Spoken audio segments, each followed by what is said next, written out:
ఈ మధ్య కాలంలో మ్యామ్ అంటే అవేర్‌నెస్ లేకముందు ఏదన్నా పీకల మీదకొచ్చే వరకు మనకు తెలిసేది గాదు. బట్ ఇప్పుడు మీరు చెప్పినట్టు రెగ్యులర్ చెకప్స్‌లో బయటపడుతున్నాయి.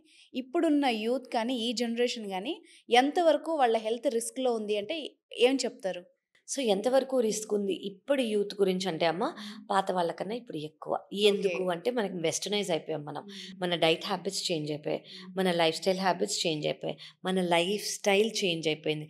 మన జంక్ ఫుడ్ అంటే వెస్టర్న్ ఫుడ్ అనేది చాలా కామన్ అయిపోయింది మనకి. అవన్నీ ప్రాసెస్డ్, ఎంత ప్రాసెస్డ్ ఫుడ్, ప్రిజర్వ్డ్ ఫుడ్ అంటే ప్యాకేజ్డ్ ఫుడ్. అందులో సాల్ట్, షుగర్స్, ప్రిజర్వేటివ్స్ ఇవన్నీ ఎక్కువుంటాయి.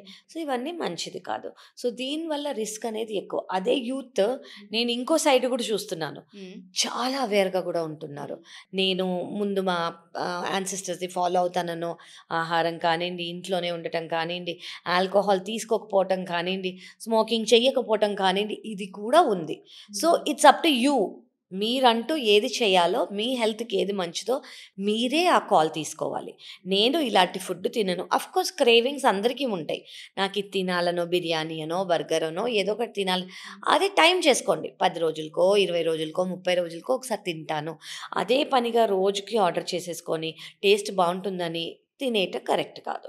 సో, మూవ్‌మెంట్, ఫిజికల్ యాక్టివిటీ అనేది ఇంపార్టెంట్. స్ట్రెస్ కంట్రోల్ మెథడ్స్ అనేది ఎక్స్‌ట్రీమ్‌లీ ఇంపార్టెంట్. స్లీప్ అనేది చాలా ఇంపార్టెంట్. హైడ్రేషన్ అనేది ఇంపార్టెంట్. ఈ 4 మనం చేసుకున్నామనుకోండి, డైట్ మనం కంట్రోల్ చేసుకుంటే మోస్ట్ ఆఫ్ ద ఆర్గన్స్ మన మాట వింటాయి.